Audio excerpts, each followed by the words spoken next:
Oh, apologies, you caught me. Buongiorno, Slade Primary School. Today I will be reading for you the narrative poem The Highwayman by Alfred Noyes.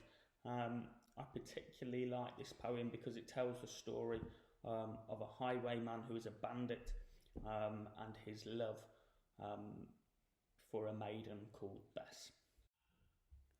The wind was a torrent of darkness among the gusty trees. The moon was a ghostly galleon tossed upon cloudy seas. The road was a ribbon of moonlight over the purple moor, and the highwayman came riding, riding, riding. The highwayman came riding up to the old inn door.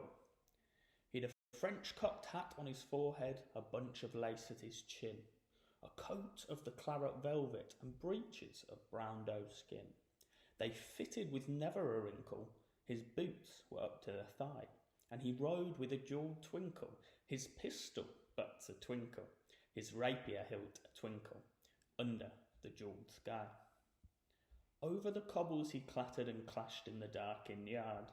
He tapped with his whip and the shutters, but all was locked and barred.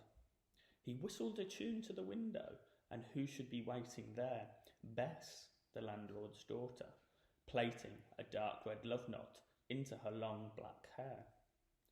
And dark in the dark inn yard a stable wicket creaked, where Tim the ostler listened. His face was white and peaked. His eyes were hollows of madness, his hair like mouldy hay. But he loved the landlord's daughter, the landlord's red-lipped daughter.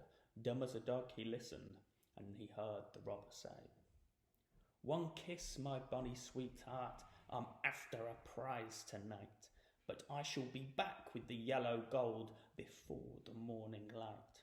Yet if they press me sharply and harry me through the day, then look for me by moonlight, watch for me by moonlight.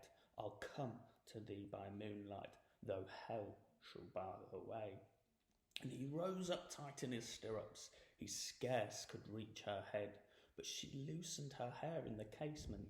His face burnt like a brand, as the black cascade of perfume came tumbling over her chest, and he kissed its waves in the moonlight. Oh, sweet black waves in the moonlight. Then he tugged at his rein in the moonlight and galloped away to the west. He did not come in the dawning, and he did not come at noon, and out of the tawny sunset before the rise of the moon, when the road was a gypsy's ribbon looping the purple moor, a redcoat troop came marching, marching, marching. King George's men came marching up to the old inn door. They said no word to the landlord, they drank his ale instead, but they gagged his daughter and bound her to the foot of a narrow bed. Two of them knelt at her casement with muskets pointed at their side. There was death at every window, and hell at one dark window, for Bess could see through the casement the road that he would ride. They had tied her up to attention with many a sniggering jest. They had bound a musket beside her with the muzzle beneath her chest. "Now keep good watch," she heard the doorman say. "Look for me by moonlight, watch for me by moonlight. I'll come to thee by moonlight, though hell should bar the way." She twisted her hands behind her, but all the knots held good. She writhed, her hands and fingers were wet with sweat and blood. They stretched and strained in the darkness, and the hours crawled by like years, till now, on the stroke of midnight, cold on the stroke of midnight, the tip of one finger touched it. The trigger was at least hers. The tip of one finger touched it. She strove no more for the rest. Up she stood to attention, with the muzzle beneath her chest. She would not risk their hearing, she would not strive again, for the road lay bare in the moonlight, blank and bare in the moonlight, and the blood of her veins in the moonlight throbbed to love's refrain. Had they heard it? The horseshoes ringing clear.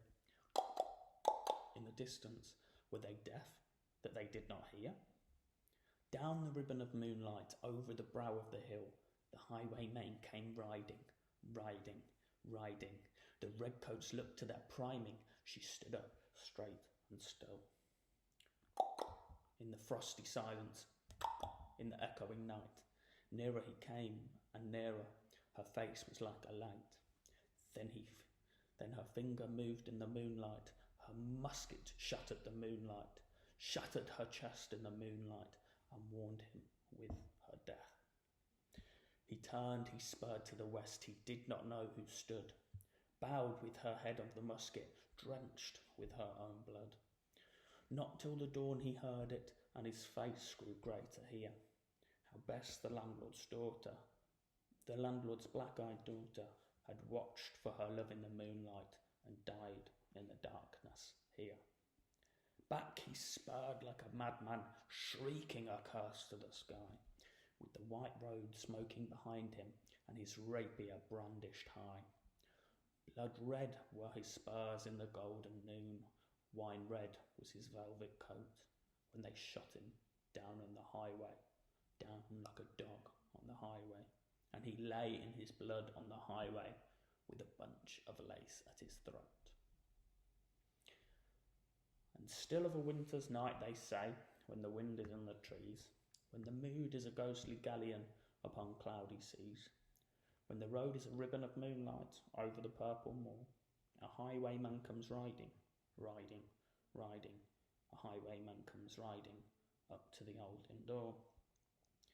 Over the cobbles he clatters and clangs in the dark inn yard. He taps with his whip on the shutters, but all is locked and barred.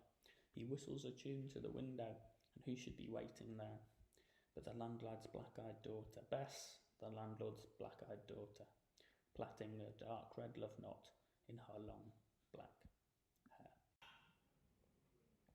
Oh, sorry.